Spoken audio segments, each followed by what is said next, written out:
নাফিস রাদিয়াল্লাহু আনহু বসেছিলেন। তিনি মসজিদের কোণাতে অন্ধ হলে কি হবে? দিন অন্ধ ছিল না, সে অন্ধ সেই দিন দাঁড়িয়ে যায় মসজিদের মধ্যে গর্জন ছেড়ে বলল, হে মাদ্রানার ছেলে, হে মাদ্রানার বেটা, তুই কাকে মিথ্যাবাদী বলতেছ? দুশমনকে তুই আজকে আমিরুল মুমিনিন বানিয়েছ, ইয়াজিদকে আজকে আমিরুল মুমিনিন বলতেছ, আমার হুসেনকে আজকে মিথ্যাবাদী বলতেছ। আমি আব্দুল্লাহর চোখ যদি ভালো থাকতো, আল্লাহর কসম করে বলি, এই মসজিদের মধ্যে থেকে হত্যা করতাম, তোকে কবুল করতাম, প্রতিশোধ নিতাম। কিন্তু আল্লাহ আমার চোখ দেয় নাই, আমি অন্ধ। আজকে তোর প্রতিশোধ দিতে পারলাম না, আমি আল্লাহ আমাকে অন্ধ করেছে। শুধু ইশকে রাসূলের কারণে, আশিকে রাসূল সেই দিন ইমাম হুসাইনের পক্ষ নেওয়ার কারণে মসজিদ থেকে বের করে এনে তাকে জবাই দেওয়া হয়েছিল।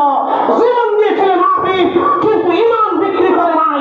ওই মসজিদের মধ্যে নামে মুসলমান হাজার হাজার, কিন্তু কামের মুসলমান ছিল একজন। কথা বলে